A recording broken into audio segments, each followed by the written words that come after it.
दोस्तों, मैं अमन आपका इस वीडियो में स्वागत करता हूं। आज मैं आपके लिए लेकर आया हूं क्लास 6 to 8 के लिए कारक, जिसको इंग्लिश बोलते हैं केस।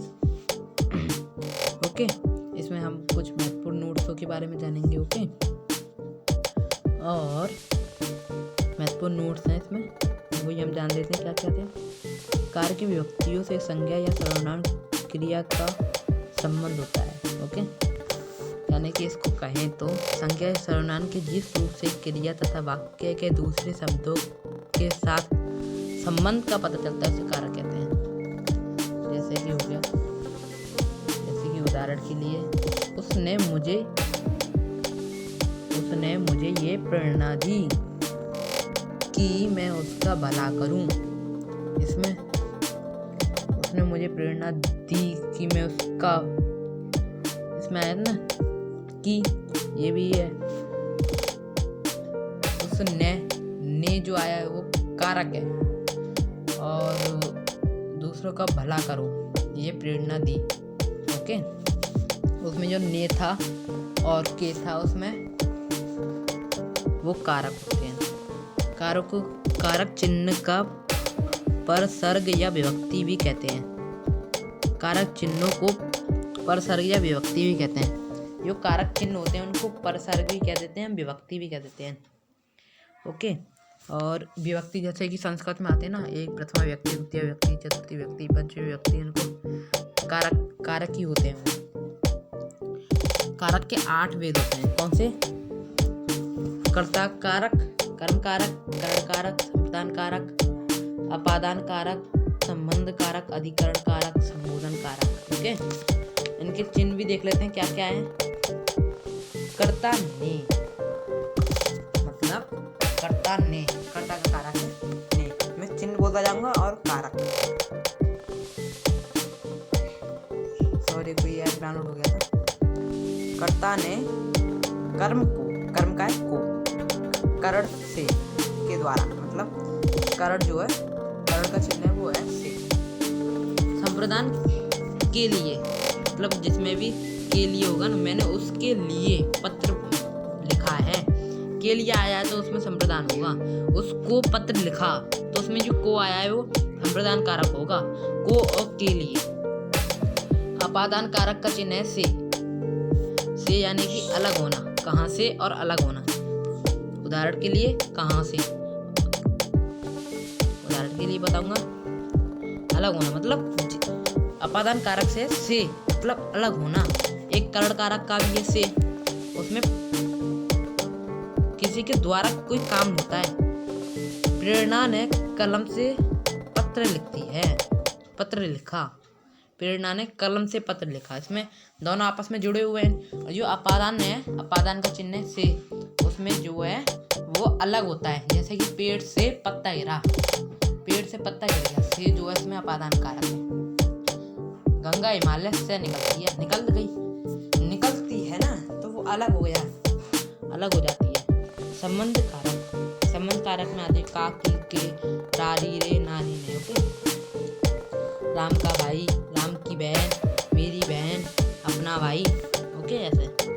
अधिकरण का देख लेते हैं क्या है। अधिकरण में है मैं, पे और पर, इसमें दो आते हैं।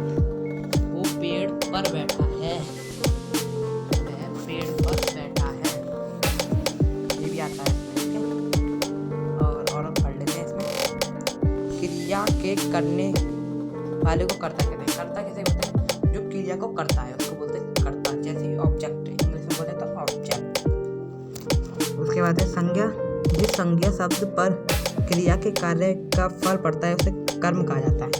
जो भी हम क्रिया का हो रहा है ना, उसको बोलते हैं कर्म।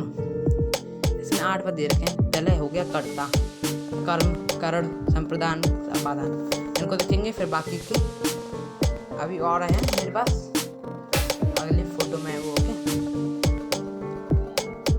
जिस संज्ञा पर क्रिया के कार्य का फल पड़ता है उसको कर्म कहते हैं। जैसे कि मैं आपको संक्षिप्त में बता देता हूँ।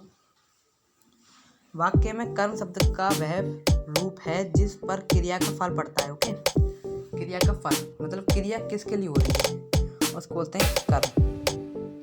कर्ता जिस साधन की सहायता से कार्य करता है कर्त कारक कहलाता है। ओके, कर्ता जब अपने लिए कार्य ना करके अन्य के लिए कार्य करता है तो संप्रदान कहलाता है। ताकि उसने मेरे लिए कार्य करा, उसने उसके लिए पत्र लिखा, तो ये हो जाएगा संप्रदान। अपादान मैंने अभी समझाया, तो बिल्कुल अलग कर देना है, यदि इसमें पढ़ लेते हैं।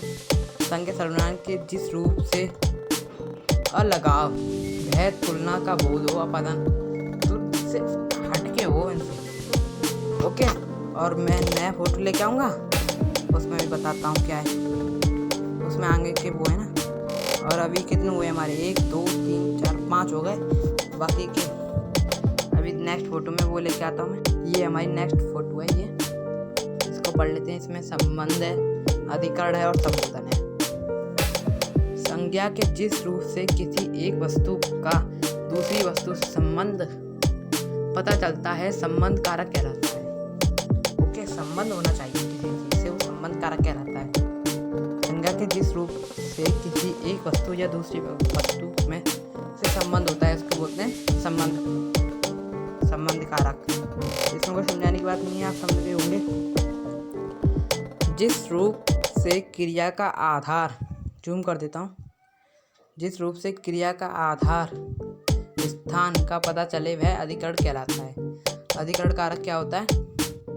जिस रूप से क्रिया का आधार स्थान पता चले, उस क्रिया का आधार क्या है, वो क्रिया किस स्थान की है। स्थान मतलब ऐसे नहीं है कि क्रिया किसी शहर की होगी, ऐसा कुछ नहीं है इसमें। क्रिया का स्थान पता चले मतलब किस जगह इस्तेमाल की गई है।